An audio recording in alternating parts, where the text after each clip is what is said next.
Yesterday, when Trump met with Israeli Prime Minister Benjamin Netanyahu, first, the old buddies spoke to reporters in the Oval Office, and then they held a joint press conference where Trump said this. The U.S. will take over the Gaza Strip. Ah!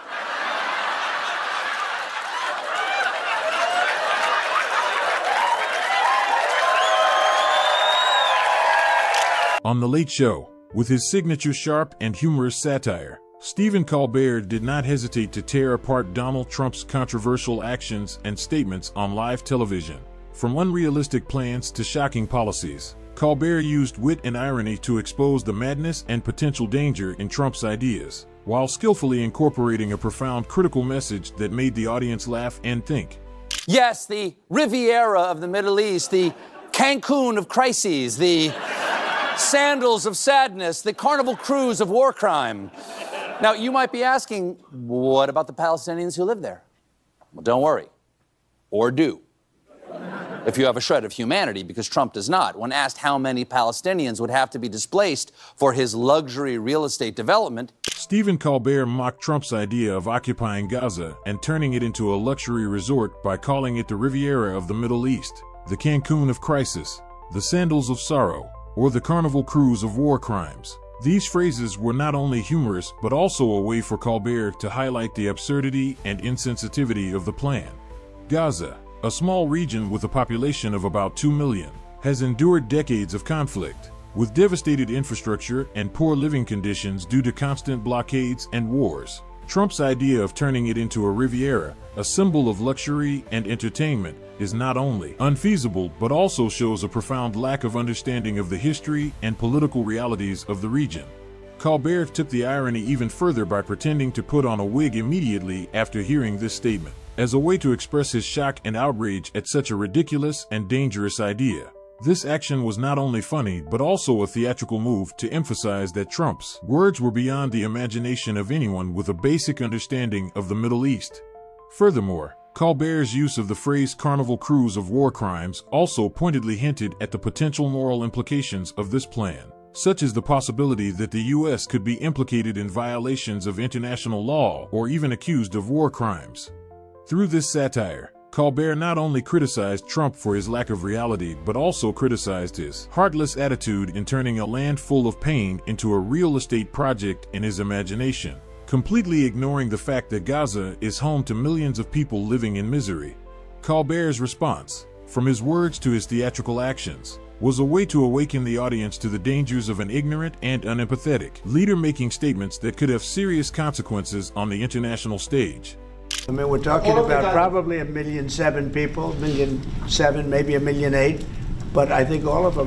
you're going to forcibly relocate almost 2 million people, half of whom are children. How many of our moral principles would America have to violate to support this? Not only that, Stephen Colbert strongly criticized Trump's idea of relocating the entire Palestinian population, estimated at 7 to 1, 8 million people, half of whom were children, to serve the luxury real estate development plan. He called it the New Trail of Tears, referring to the tragic historical event of Native Americans in the 19th century, when tens of thousands of Cherokees and other tribes were forced to leave their land in a deadly migration. The use of this historical image is not just hyperbole, but also a way for Colbert to emphasize the cruelty and inhumanity of the idea of relocating the Palestinian people, who have endured decades of occupation, blockade, and conflict. Colbert continued by asking the rhetorical question, how many of our moral principles would America have to violate to support this? All of them. The question was not only ironic, but also a serious warning about the moral implications that the United States could face if it carried out Trump's plan. Displacing millions of people, especially when half of them are children, would violate basic principles of international human rights, including the right to live in one's homeland and the right to be protected from forced displacement. Moreover, it could lead to accusations of ethnic cleansing, an act that is strongly condemned under international law. Colbert's response was not just criticism but also genuine outrage at Trump's nonchalant response of all of them, as if pushing millions of people from their homes was just a small detail in a business plan. He noted that half of these 7 to 1, 8 million people were children, the most innocent victims in any conflict, to highlight the cruelty of the idea. In doing so, Colbert not only criticized Trump for his lack of empathy, but also warned his audience about the dangers of a leader making such statements without considering the serious humanitarian and political consequences. His satire was both humorous in its hyperbole and made viewers think about the moral values at stake. The world, people living there, the world's people. World people? The world's people? Is he confusing Gaza with Epcot? I envision world people living there, a little Dutch boy in wooden shoes, hanging out with his best friend and neighbor, Goofy in a kimono. And the world people will gather every night for a laser light parade. That's why they call the Middle East the happiest place on earth. And more ironically, Colbert continued to find Trump's claim that world people would live in Gaza once it was developed into a luxury destination vague and unrealistic. He asked sarcastically, is he confusing Gaza with Epcot? Referring to Disney's theme park in Florida, which recreates the cultures of many countries around the world in an idealized and fun space. This comparison is not only funny but also highlights the naivety and absurdity of Trump's idea. As if he were imagining Gaza, a land of conflict and pain, could become a fun tourist destination with iconic images like the Dutch boy in wooden shoes or Goofy in a kimono. Colbert took the satire even further with the image of people from around the world gathering every night to watch the laser light parade, a staple of Disney theme parks like Epcot and Magic Kingdom. This image not only highlights Trump's lack of reality but also serves as a way for Colbert to criticize his approach to viewing a region rife with humanitarian problems through the lens of entertainment and profit. Gaza, with a population of about 2 million people crammed into just 365 square kilometers, is constantly facing shortages of electricity, clean water, and necessities due to prolonged blockades and wars. The idea of turning it into a luxury tourist destination is not only impossible but also shows a serious lack of understanding of the geopolitical and historical realities of the region. Through this satire, Colbert not only criticized the vagueness of Trump's statement but also warned about the dangers of a leader who promotes unrealistic ideas that ignore complex humanitarian and political issues. Trump's world people phrase was turned into a joke by Colbert, but behind it was a reminder that the real people living in Gaza, not the imaginary people of the world, are suffering hardships that Trump seems to have no concern or understanding of. Colbert's satire was both humorous and poignant, making the audience reflect on the dangers of leading with unrealistic and unfounded ideas. There you go. Wow. That's the face of a woman hoping she gets bumped up to first class on the flight to Nuremberg. Or possibly the face of a woman realizing she took her pot gummies instead of her Centrum Silver. Anyone who isn't currently employed by Donald Trump knows this is beyond insane, which is why Republicans took such a brave stand. Stephen Colbert also mocked the expression of Susie Wiles, Trump's chief of staff, when she realized what Trump was saying, which he called the benefits of ethnic cleansing.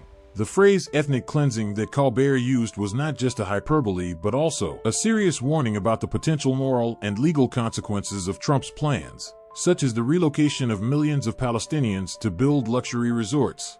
He compared Wiles' reaction to someone hoping to get a first-class seat on a flight to Nuremberg, a reference to the Nazi war crimes trials after World War II. The comparison was both humorous and pointed, emphasizing the seriousness of the ideas Trump was proposing, while implicitly criticizing those around him, like Wiles, for not stopping or opposing these dangerous words. Colbert took the sarcasm further with a lighter line, or maybe the face of a woman who realized she had mistaken marijuana gummies for Centrum Silver supplements. This not only lightened the tension from the heavy Nuremberg reference, but also served as a way to mock the chaos and lack of professionalism within Trump's team.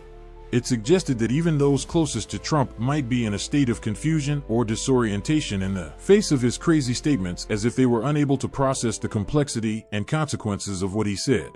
Through this satire, Colbert not only criticized Trump but also questioned the roles and responsibilities of those on his team who may be silent or powerless in the face of dangerous ideas. Susie Wiles' expression, as Colbert interpreted it, became a symbol of the horror and helplessness felt by those working under Trump as they realized they were being dragged into a moral and political quagmire they had no control over. The attack was humorous in its delivery and made the audience ponder the consequences of a leader making rash statements without being controlled by those around him.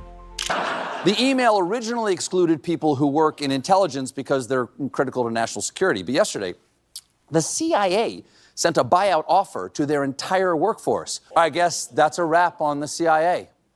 He also strongly criticized Trump's policy of mass firings of federal employees, including those working at key agencies such as the CIA and FBI, which he said were seriously undermining U.S. national security. He emphasized the absurdity of sending an email with the subject line "Fork in the Road" to suggest employees quit, even mocking that the original subject line could have been "You are completely forked," a humorous and bitter pun to criticize the unprofessionalism and cruelty in the way Trump treated his civil servants.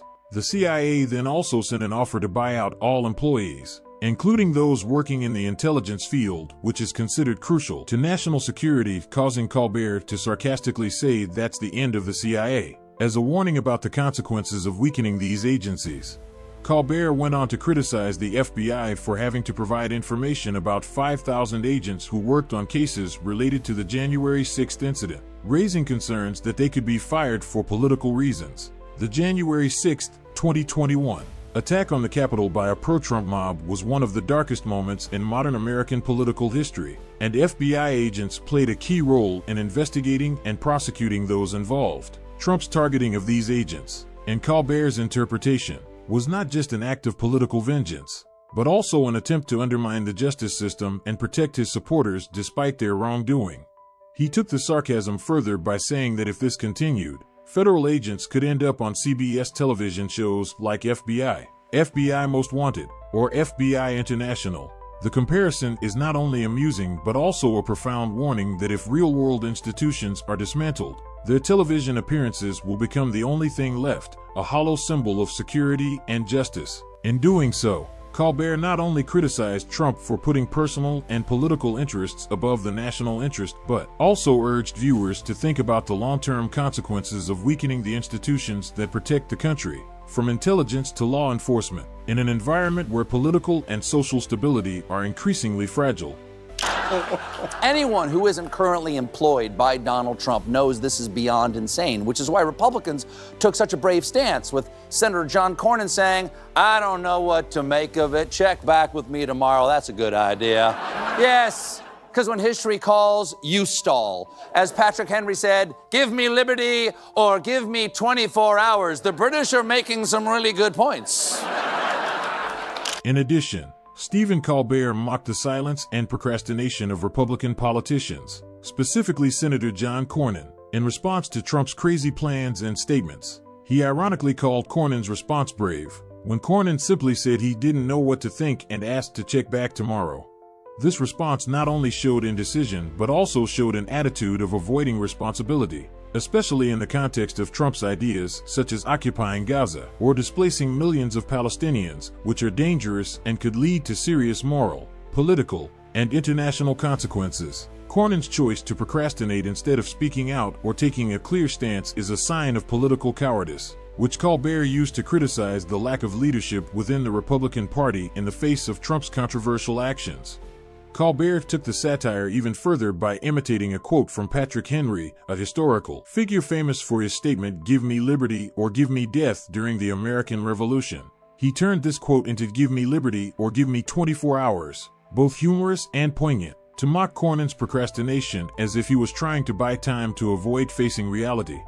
The comparison is not only amusing but also deeply critical. While Patrick Henry represents courage and determination to stand up for ideals, politicians like Cornyn choose to avoid historical responsibility, allowing Trump to act freely without control or criticism from his own party.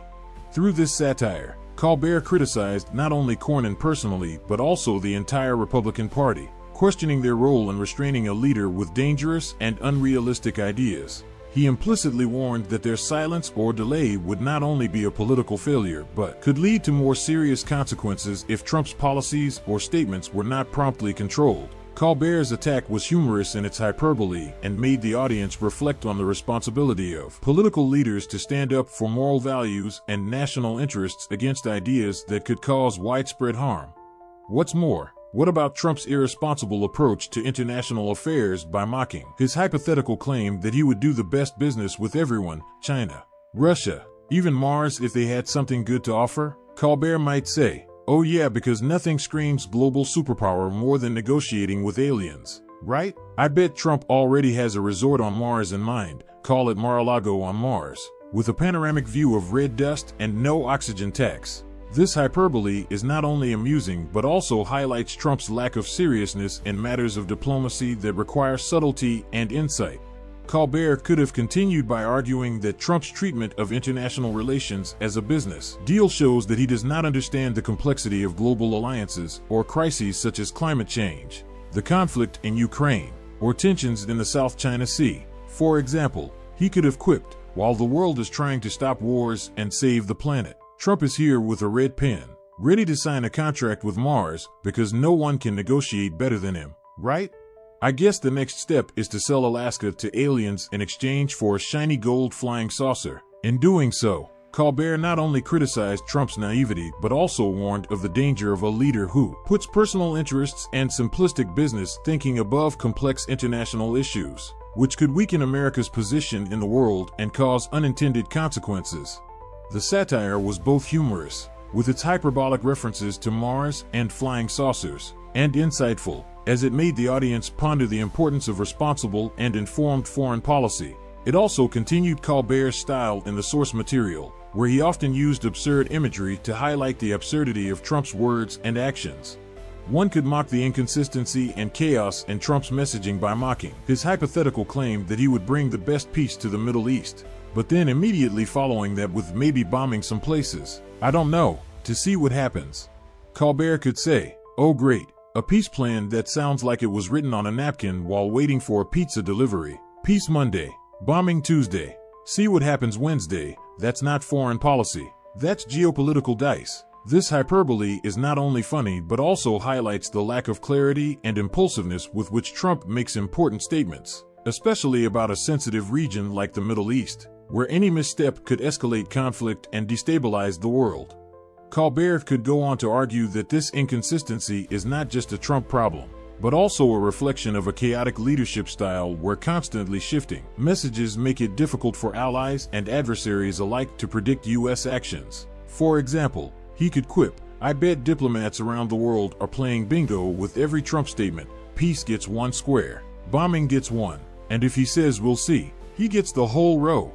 But seriously, how do you build trust with allies when your policies change faster than the weather in Florida? In doing so, Colbert not only criticized Trump's inconsistency but also warned of the danger that these conflicting messages could undermine America's international credibility, making it difficult to maintain alliances and resolve global crises such as Middle East conflicts or tensions with other powers.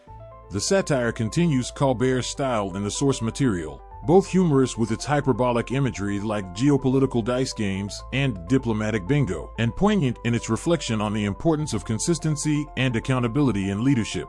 It also highlights the dangers of a leader making impulsive statements without a clear plan, especially in complex and controversial international affairs. Colbert skillfully used humor to highlight the dangers of impulsive, ignorant, and inconsistent leadership.